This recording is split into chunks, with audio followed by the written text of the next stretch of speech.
there needs to be a huge change in healthcare. It's actually getting harder and harder to find a physician that truly cares about you and doesn't just see you as like a number and bills your insurance. Right. I had high cortisol. I had high testosterone. I had low estrogen. My thyroid was like fluctuating a lot. And then it's hard because when you speak out about birth control use on social media, people really get so upset. You don't need to be on birth control for 10 years. Same with Lexapro and SSRIs. Yes. No one talks about how long-term use can actually damage your gut bacteria, right?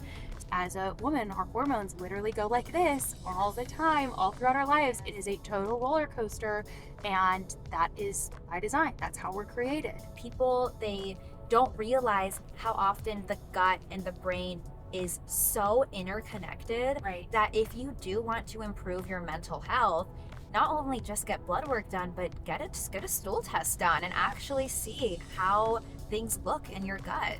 I just kind of want to get some answers out for women because, like you said, more and more people are on social media looking for those alternatives that they can try. And it's like, why not try fish oil and an antihistamine versus Lexapro? Yeah.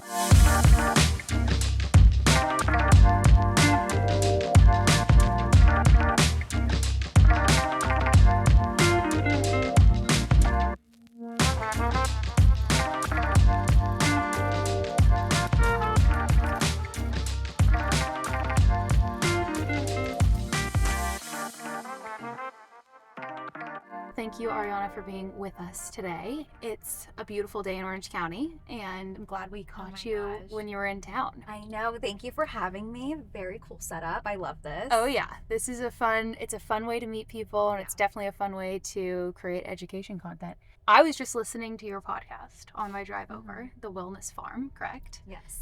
By training, right? You're a pharmacist. So why don't we just kind of start with background and how you got here and how you started creating wellness content? I'm a pharmacist. I'm also a functional nutrition expert, and I became a pharmacist because I just loved learning how drugs work in the body. Yeah. And I just thought pharmacology was the coolest thing. Yeah. And I was also really good at organic chemistry in college. I knew I wanted to do something related to healthcare, and so pharmacy just made the most sense. And it's funny because I never thought I would become a holistic pharmacist. Like, that's what I call myself, because I really just went and kind of made my own path. There's no other holistic pharmacists out there. But I suffered from like really bad anxiety in college, and it just kind of got worse in pharmacy school. And I was kind of like researching different ways to make my anxiety go away. Yeah. And so I went to the doctor, and she was just like, you know, we would have to start you on like Lexapro or something similar to that. And I just knew in my gut, I don't know what it was, like intuition or something. I was just like, I don't think I need that, because yes, I am very anxious, but I just feel like there's something missing. Like, maybe I can supplement with something. Maybe I can change my lifestyle. So I did a lot of research. I was researching supplements. I was researching different diets. I was researching gut health. Yeah. And I made a huge change in my life.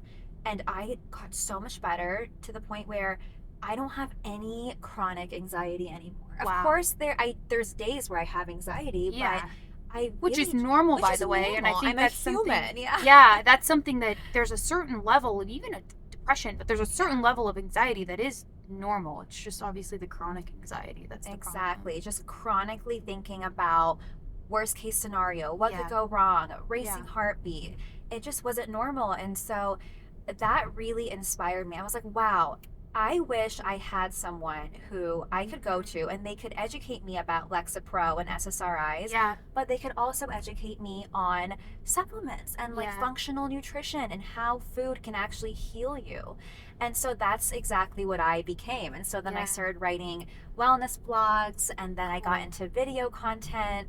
And I went from wanting to work for like a pharmaceutical company to just doing my own thing and seeing clients and helping people. Cool. Yeah. I graduated pharmacy school in the beginning of 2022. Wow. And so it was literally right after that. I started the wellness blog when I was in pharmacy school. Cool. I was making some Instagram content, but Yeah. not on this level Right. in pharmacy school. And then, blogs kind of phased out. More people wanted video content. Yep. And so I started on TikTok first. Yeah. And that's where my content really blew up. And I always say TikTok shows you what you should really be posting. Yeah. So did you ever practice as a pharmacologist? Yes. So I worked as a pharmacist, actually in Pharmacist. Irvine. Yeah. And I was at an independent pharmacy, and I loved that. I loved seeing patients. I loved seeing, my regulars, and Yeah. it wasn't as stressful, I would say, as like working at CVS or Walgreens, because they make you hit so many quotas. Yes.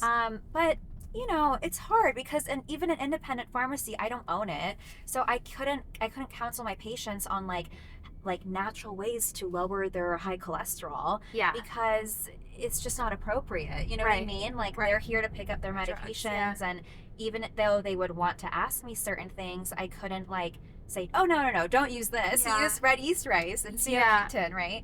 So that's when I started seeing clients on the side. And then once I really felt confident that I could make the jump, I made a full jump, and I stopped working as a pharmacist, and I still am, PharmD registered pharmacist in California, but I don't work in the pharmacy. Instead, I used to see my own clients. Now I am 100% doing content and IR supplements. Would you say that kind of the SSRIs, digging in on kind of the anxiety medicine in general, antidepressants, was sort of the tip of the iceberg for you on just learning of like, wow, there needs to be more education around this? There needs to be a huge change in healthcare. It's actually getting harder and harder to find a physician that truly cares about you, Yeah. and doesn't just see you as like a number and bills your insurance. Right. And so there's this pattern of, people going to their doctors don't want to order labs for them. Right. They don't want to get to the root cause. They don't think it's appropriate. I had a doctor who I went to, and I told her, I haven't gotten my period in over a year. Yeah. And she said, oh, well, honestly, like, that's fine. It's not really an issue unless you want to become pregnant. And if that's Unbelievable. at that case, we'll just give you like progesterone tablets or something. Yeah. And even if I didn't want to have kids, having a healthy menstrual cycle is a sign of health. Having healthy fertility is a sign of health. Exactly. And so, I've just constantly have had these experiences with doctors, and there needs to be a change. Like, you want to go to someone who can give you both the holistic and the Western. Right. And it's up to you to make a decision. I'm not anti-medication. Yep. But you need to be educated about different lifestyle changes you should be making. You should be having someone hold you accountable. And if that's not working, then of course take the medication if that's going to fix your problems or like really elevate your life, and your health. My number one concern when it comes to health and wellness right now, if I were to boil it down, is clearly gut microbiome health, but number one concern is actually fertility right now. I think that, and the gut obviously plays this whole role in hormones and fertility and women's health, but it's such an interesting comment that you're bringing up. And one of the other things with SSRIs is that you have now this culture, and I just love the content that you're creating because it is so practical, it is so relatable, it's incredibly education driven, and ideally you give women that really frankly are on Instagram and TikTok trying to make these decisions, which is crazy when you just take a step back and think about that. Yeah. But they really are. They're on these platforms trying to make good decisions for their health. It's not only the doctor prescribing them, it's also now consumer driven, where they're coming into their doctor or going into a urgent care and just saying, I want this. And that's another thing we have to shift culturally. And again, I think it's why what you're creating and the content is so great, because you're right. And same thing with antibiotics. There's a time and a place for antibiotics. There's a time and a place for prescriptions when you need them. But man, we have let the pendulum swing so far in that it's really causing a lot of over dependence, right, on these things. Totally. And then a lot of long-term impact. I went to my dermatologist when I was in high school for acne. Yeah. Because it's like, I didn't want acne. Yeah. All girls experience acne growing up. I was like, it's ruining my self-confidence. Yep. I go to my dermatologist because at the time I'm like, that's who's going to fix these things, right?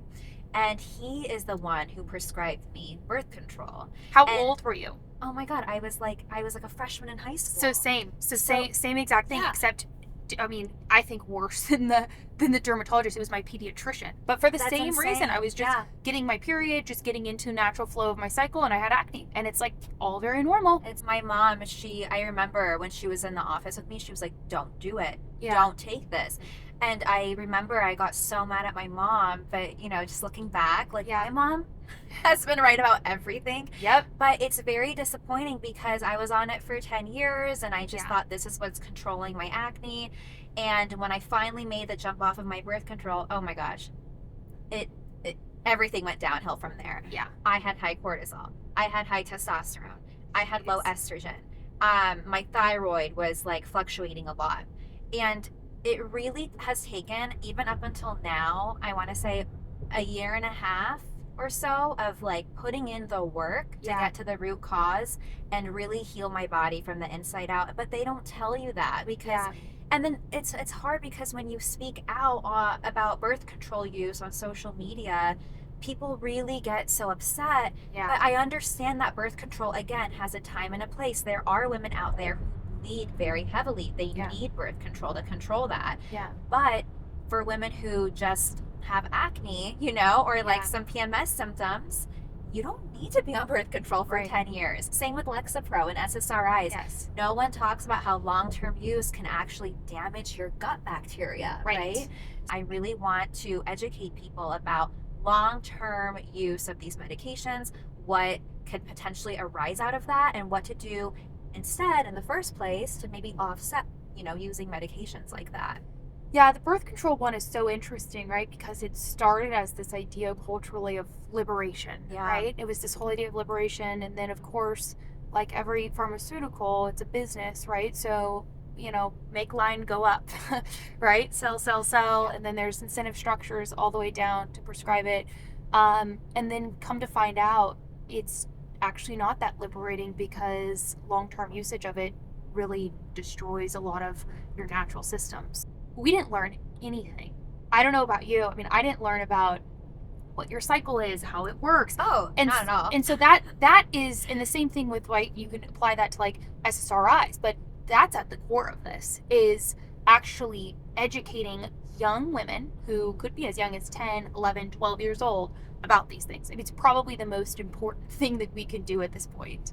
I agree. I actually didn't even know about cycle syncing up until like about a year ago. Yeah, same. Which, so there was times throughout the month where I felt really just kind of antisocial, a little bit more down. There were other times where I could just kill a high endurance workout. Yeah. And I think it's important for women to know about these things because it really allows you to give yourself grace. Yeah. And to really work with your body instead of against it, instead of wanting to fast every day and do a very intense workout. And you don't have to question yourself as like, why do I not want to hang out with my friends this week? Or you don't have to compare your efforts to maybe that of your partners, your boyfriends, your husbands, because men are on a totally different 24-hour cycle. I think the most important thing is that you need to give yourself grace and work with your body. And you can do that through food, you can do that through supplements and your lifestyle. And so as you go through the month, it's important to see where you are in your menstrual cycle and really tailor your day-to-day activities based on that, the phase of the cycle. And so when you're in the menstrual phase of your cycle, take it easy. You don't have to be Superwoman. Eat more foods that are iron rich, try to rest more, do more self-care, do yoga. When you're in your luteal phase, you might be a little bit more annoyed with like your partner or like your friends, and that's normal. And so it's just important to me to kind of teach people about this because I would really love to see women just kind of like work with their bodies. And I see oftentimes we want to do it all, and like we really tend to push ourselves, but no, like there's a time and a place for a high intensity workout, during your follicular phase. There's a time and a place for seclusion.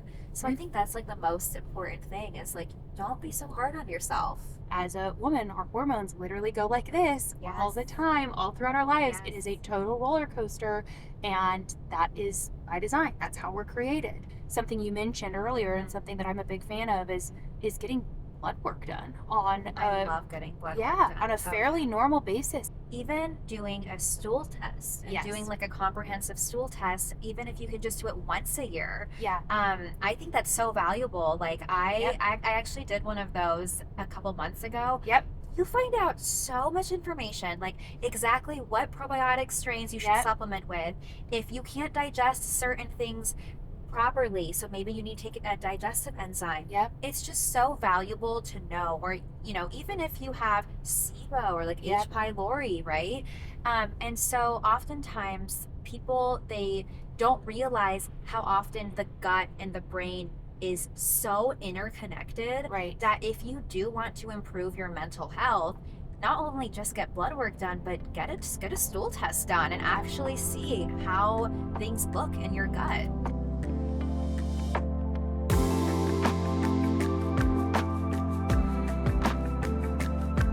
What has surprised you the most about what you've learned about gut health?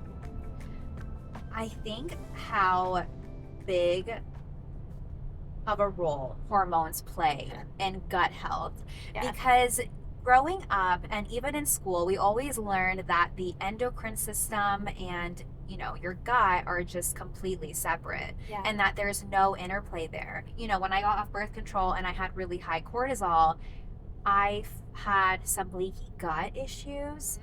My digestion was really awful. I had bloating. It seems like I just kind of didn't have a good rhythm with my gut, and Yeah. food was oftentimes digesting very, very slowly. Sometimes I would experience acid reflux, Yeah. and it can actually cause you to have more negative pathogenic type bacteria to overgrow in your gut. Right. Because when you're constantly under fight or flight, cortisol and adrenaline can actually harbor the perfect conditions for harmful bacteria to grow. Yeah. So it's just kind of insane. I didn't really realize it up until recently, to be honest with you. There's been an explosion, and it really has been truly unprecedented how much research has been done in the gut microbiome space. I think it's 50 to 60,000 papers have been produced over the last couple of years. No, like no other space. I mean, it's incredible what's happening. And throughout our entire lives, we'll still only really know the tip of the iceberg of the gut microbiome because of how complex it is. Our bodies are super, super intelligent, and the microbiome is essentially the general that's leading the charge on the army that is our immune system. But if your microbiome is out of order, there's no leadership, right? There's no central intelligence to the immune system. One of the things that I think is just overlooked all the time is sleep. You can do all of the craziest biohacks. You Yeah. can take that $70 powder, but Yeah. if you are not sleeping and hydrating and eating and fueling your body, nothing's gonna work. Yeah. You know, and I think that's what a lot of people get wrong with just the marketing of different supplements and social media. It's that they're great, but just because your favorite influencer is using it doesn't mean that it's going to work the same for you. You should really just take a step back and get to the basics first before you add anything else in. And I think supplements are incredible tools, but they will never replace sleep. They'll never replace hydration. They'll never replace exercise and getting outside. And so that's those are the pillars. And then you add in supplements, and man, you'll feel a lot better pretty quick. It's an amazing thing, but I think that there's this unfortunate reality of just instant gratification. Oftentimes, I will see women who I think their number one concern these days is bloating and PMS symptoms and just not feeling the best. And sometimes I ask them, I say, well, do you know if you're detoxing your estrogen, Yes. the right way Yes. and fully? Because listen, you can take the most expensive probiotic and you can, do these crazy cleanses and stuff and Barry's boot camp, whatever you want to do, but it's not going to work unless you know how at the core your body is working. And so at healthy estrogen detox, It involves sleep. It involves like eating prebiotic fibers. It involves hydration. It involves a healthy microbiome. And so, yeah, I think a lot of people, they tend to have certain issues that they think that maybe supplements will help. And there are supplements that can definitely supplement helping the issue, but you just really need to nourish the basics and then bring in the supplement. What is the estrobolome? Why is it important? Your estrobolome is basically a set of bacteria in your gut that can metabolize and really help excrete out excess estrogen in your body. And if you do not have a healthy estrobolome, unfortunately, chances are some of that estrogen in your body is going to be reabsorbed into your bloodstream. And that can lead to certain side effects like really intense PMS symptoms, bloating, heavy periods, breast tenderness. And unfortunately, a lot of women, they go to their doctors and they say, hey, I'm PMSing really bad. And they just think it's normal PMS, normal hormonal issues. But no, it's actually a issue with your estrobolome. When we're talking about estrogen detox, the estrobolome will kind of recycle the estrogen. What's happening is that if you're not properly detoxing the estrogen, as Ariana was just saying, it's also going back into your body and leading to the number one cause of hormone imbalance, which is called estrogen dominance. Estrogen dominance is what's causing very painful things like PCOS, polycystic ovarian syndrome, endometriosis, and other issues. When you're having these symptoms, a lot of times you will go to your doctor, and unfortunately the doctor's going to give you something like birth control, and it's like, man, that just like doesn't help at all. And it kind of makes the whole cycle worse. And to your point, being on birth control long term further impacts your gut microbiome. So we're trying to encourage women to stop when they're in that painful time, and just say, okay, what are the root causes of this? And might it be my gut? And might it be not the proper detox of estrogen? We have a product called Hormone Balance. It's focused on just this. And it's definitely a new product, right? Because when you go and you look, we're launching it nationally at Walmart, which is, I'm really proud of that because, I'm proud of that because there's not a product on the Walmart shelf across the country that's talking about estrogen metabolism that's there for $29.99. So it's price point accessible to an average American who really, really, really needs it. The issues that estrogen dominance can lead to, it ultimately, and not to be dramatic, but it's really important to talk about it leads to infertility. It's interesting because oftentimes we think of these systems as separate, but they're all interconnected. If your endocrine system isn't working, your gut isn't going to work. Right. And also your mental health is going to decline and your metabolism is going to go down. So it's all connected, and I really encourage women, if you do feel like you have really awful PMS, if you are suffering from PMDD, if you have any type of issue with your cycle, I would really encourage women to also seek help from maybe a functional doctor or a functional nutritionist. And estrogen dominance too isn't widely recognized by the medical community. That's right. So you really want to make sure that if you can seek out other options and get your functional health testing done and really make sure that you focus on your gut, because all the other issues, it comes from an imbalanced gut or not detoxing properly. And so that's like the best piece of advice I can give to someone listening, honestly. What is PMDD? Let's talk about PMDD is postmenstrual dysphoric disorder, and PMDD is very different from PMS because PMS, we typically will experience it a little bit during our luteal phase and then it will go away. But PMDD is often way more intense. It lasts a bit longer and it can actually occur earlier than PMS. Every woman is different, but what sets apart PMDD is the intense mood swings. You don't feel like yourself. And your body is just going through all of these different changes because of the hormonal changes that are happening in your body. And so if you have low progesterone at the end of your luteal phase, maybe someone who doesn't have PMDD would just experience a little bit of moodiness and just not really want to hang out with people.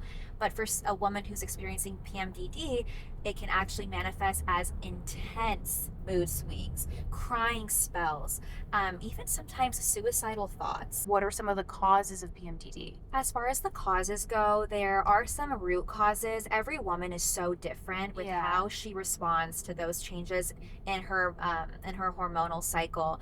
But one of the root causes that I have found based on research is inflammation. having Interesting. high levels of inflammation in the body. So that can arise from so many different things. It can be from exposing yourself to environmental Mm, inflammatories, or even a leaky gut, because yeah. then your toxins leak back into your bloodstream. So there are different ways it can arise. Sometimes it can even be genetic. If Yeah. you have had family members who are predisposed to mental health conditions, you can be at a higher chance of Mm, experiencing PMDD. With my mission for, creating content around it, there aren't a lot of answers as to how you mm. can better help yourself to not experience it on such a large scale, or Yeah. to cure it. And so I really wanted to make content around what is the root cause? Inflammation. How can you supplement in order to Yeah. reduce that? Fish oil, right? Fish oil Right. is like a great Yeah. anti-inflammatory. What are other people doing that maybe doctors aren't talking about? They're using antihistamines, Right. over-the-counter antihistamines. Yeah. So I just kind of want to get some answers out for women, because like you said, more and more people are on social media looking for those alternatives that they can try.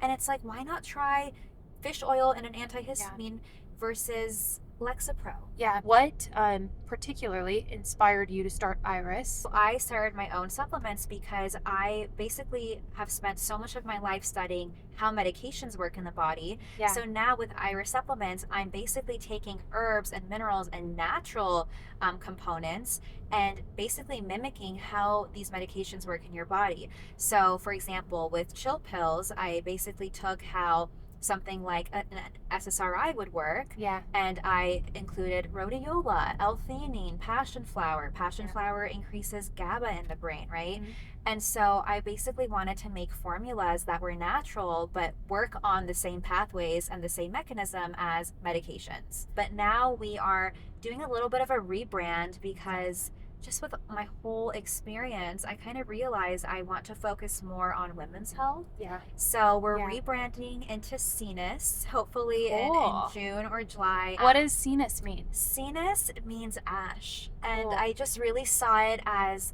the best word to describe kind of me and like what I'm going through with not only Iris supplements, but with my own life. It's like Yeah. I was one thing for so long, and I kind of broke all of that down, especially Yeah. with my pharmaceutical background. And it turned into ash, and now it's like turning into something more beautiful and That's something so more cool. true to me. So That's I'm very awesome. excited with it. That's Yeah. awesome. Yeah. So, what are some of your biggest concerns with women's health? Infertility, Yeah. hormone issues, bloating issues, digestive issues, women just not feeling their best, right? And but then it's like, well, there's so many women supplement brands out there. Why would Yeah. you make another one? I was like their target audience. I was going through so many problems. Yeah. And I was trying different supplements from different brands, and a lot of the supplements were underdosed, or Yeah. they would give me some gut issues because they had silicone dioxide. And so I kind of wanted to bring the vision for Iris over to women's health. How can I basically replicate how certain medications work in the body, but use natural ingredients? If you look at this from a probiotic perspective, when you're looking for a probiotic and you turn around the label and you're just looking at the supplement facts panel, there's a strain designation that's next to each of the strains, or there should be next to each of the strains. This was something that I noticed really early on with probiotics, and I asked, our advisory board, well, why doesn't all of these other leading probiotics that are doing hundreds of millions of dollars a year in sales have the strain designation? And they said, well, they're just using generic strains, right, that are cheaper, more affordable, can source them from kind of anywhere. The problem with that is that with probiotics, it's like an ingredient. You should have to label it down to the strain so that someone who's looking for something specifically can say, okay, I'm going to look for that strain, plop it into Google or now ChatGPT, what kind of research is there on this strain? And be able to trace it back to the clinical research. I think the average consumer sometimes doesn't really know about clinical dosing, because as long as the name is on the bottle, it's like, oh yeah, they have vitamin C in it, or like zinc in it, or passion flower in it.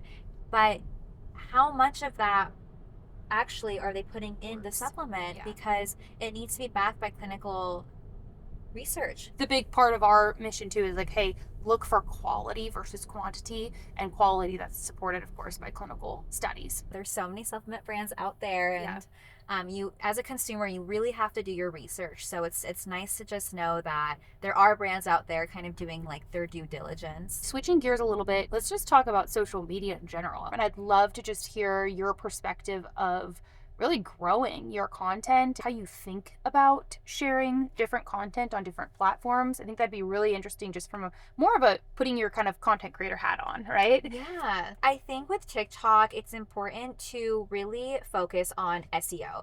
People are using TikTok as a search engine, and it's basically the next Google. Instead of searching for what's a good probiotic for bloating on Google, I'm personally gonna search that on TikTok. Yep.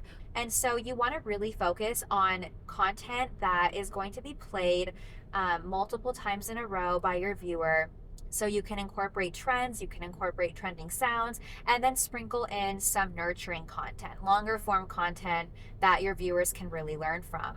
Instagram, I would say, is more so about nurturing your community, because your content is being shown over and over to the people that are following you, versus TikTok, it's like constantly brand new people. And so that's why I say TikTok SEO is important, because people are searching for content.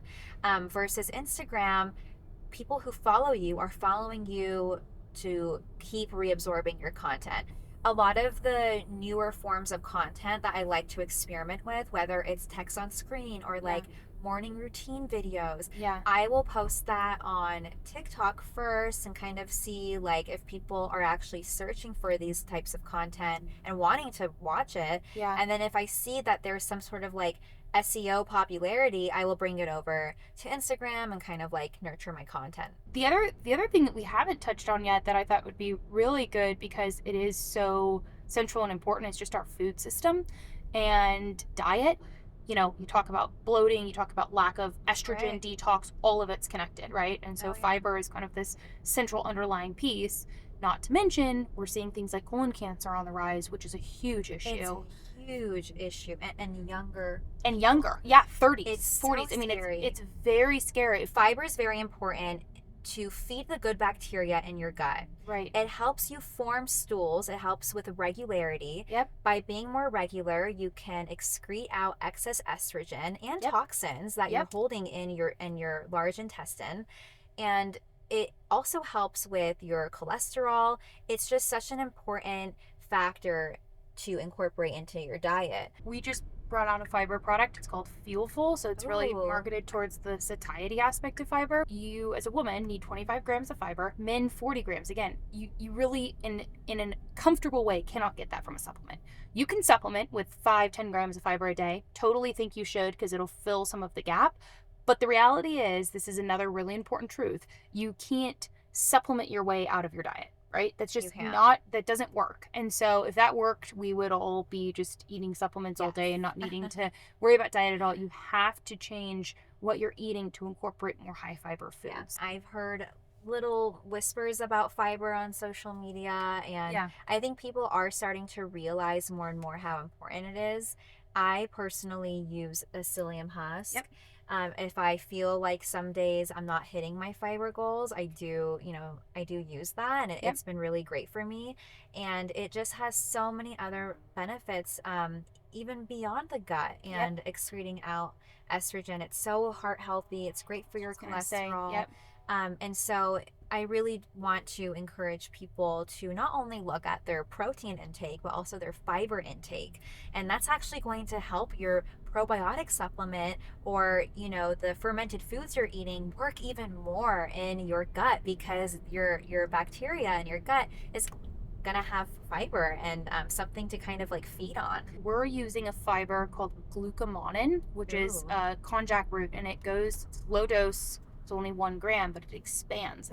It can absorb up to 50 times its weight in water. Wow. So it expands in the stomach and works kind of similar to a GLP-1 drug, of course, but naturally through a fiber.